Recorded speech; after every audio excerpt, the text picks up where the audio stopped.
ರಾಮತೀರ್ಥ ಕಲ್ಯಾಣಿಗೆ ಹೊಸ ಚೈತನ್ಯ, ಜನಭಾಗಿದಾರಿಯಿಂದ ಸ್ವಚ್ಛತಾ ಅಭಿಯಾನ.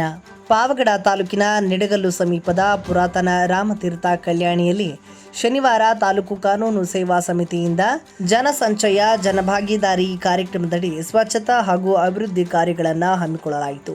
ತಾಲೂಕು ಕಾನೂನು ಸೇವಾ ಸಮಿತಿ, ವಕೀಲರ ಸಂಘ ಹಾಗೂ ಗ್ರಾಮ ಪಂಚಾಯಿತಿ ಸಹಯೋಗದಲ್ಲಿ ನಡೆದ ಕಾರ್ಯಕ್ರಮದಲ್ಲಿ ನ್ಯಾಯಾಧೀಶರು, ವಕೀಲರು, ನ್ಯಾಯಾಲಯದ ಸಿಬ್ಬಂದಿ, ಅರಣ್ಯ ಇಲಾಖೆ ಹಾಗೂ ಗ್ರಾಮಸ್ಥರು ಉತ್ಸಾಹದಿಂದ ಪಾಲ್ಗೊಂಡರು.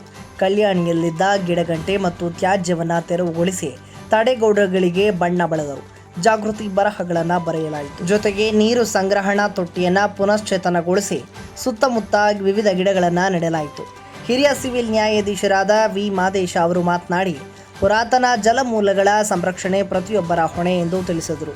ಪ್ರಧಾನ ಸಿವಿಲ್ ನ್ಯಾಯಾಧೀಶೆ ಸಿ.ಎನ್. ಮುನಿರತ್ನಮ್ಮ ಸಾರ್ವಜನಿಕರು ಸ್ವಚ್ಛತೆಗೆ ಆದ್ಯತೆ ನೀಡಿ ಪರಿಸರ ಕಾಪಾಡಬೇಕು ಎಂದು ಕರೆ ನೀಡಿದರು.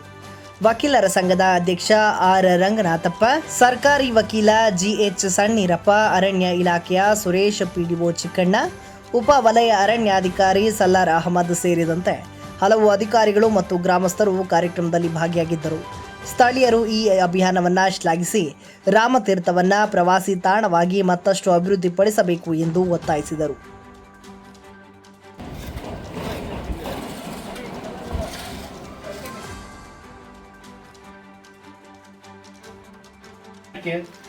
ಒಂದು ತಿಳುವಳಿಕೆ ಬರಬೇಕು. ಇಲ್ಲಿ ಇದು ಪವಿತ್ರವಾದ ಸ್ಥಳ, ಇಲ್ಲಿ ಕಸ ಎಸಿಬಾರ್ದು, ಪ್ಲಾಸ್ಟಿಕ್ ಎಸಿಬಾರ್ದು, ಬಟ್ಟೆ ಒಗಿಬಾರ್ದು ಅನ್ನೋ ತಿಳುವಳಿಕೆ ಬರಬೇಕು ಅನ್ನೋ ಕಾರಣಕ್ಕೆ ಅದೇನು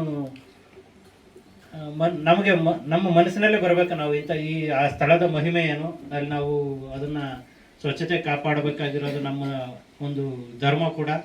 ಜೊತೆಗೆ ಇಂಥ ಸ್ಥಳಗಳಲ್ಲಿ ಸ್ವಚ್ಛತೆ ಕಾಪಾಡಬೇಕು ಕೂಡ. ಜನಕ್ಕೆ ನಿರ್ಲಕ್ಷ್ಯತೆ ಮನೋಭಾವ ಆ ಕಾರಣಕ್ಕೆ ಇರಲಿ ಅಂತೇಳಿ ಯಾಕೆ ಒಂದು ರೈಟಿಂಗಲ್ಲೇ ಬರೆಸಬಾರ್ದು. ಸ್ವಚ್ಛತೆ ಹುಡುಕ್ತಾ ಇದ್ದೀವಿ. ಒಂದು ಕಾಲದಲ್ಲಿ ಕಾಡಿತ್ತು, ಈಗ ಕಾಡಿಲ್ಲ. ಅಂದ್ರೆ ನಾವೇ ಹೊಡೆದಿದ್ದೀವಿ, ಮರ ಗಿಡನ ಇಲ್ದಲೆ ಮಾಡಿದ್ದೀವಿ. ಬರೀ ನೋಡಿದ್ರೆ ಬರೀ ಬೆಟ್ಟ ಗುಡ್ಡ, ಕಾಡಿಲ್ಲ. ಸೊ ಕಾಡನ್ನ ಬೆಳೆಸೋ ಜವಾಬ್ದಾರಿ ನಮ್ದೇ. ಕಾಡನ್ನ ಹೆಂಗಪ್ಪ ಬೆಳೆಸೋದು ಅಂದರೆ ಹೋಗಿ ಗಿಡ ನೆಡೋ ಅವಶ್ಯಕತೆ ಇಲ್ಲ. ಇಲ್ಲಿ ಫಾರೆಸ್ಟ್ ಅಂತ ಅಂದಾಗ ಈಗ ಮಾತಾಡ್ತಾರೆ ಫಾರೆಸ್ಟ್ ಅಧಿಕಾರಿಗಳು. ಫಾರೆಸ್ಟ್ ಅನ್ನೋ ವಿಧಗಳನ್ನ ಮಾಡಿದ್ದಾರೆ. ಕೆಲವೊಂದು ಮರಗಳನ್ನ ನಾವು ಒಡೆಯೋಂಗಿಲ್ಲ. ಆ ಮರ ಅಲ್ಲ, ಒಂದು ಸಣ್ಣ ಎಲೆನೂ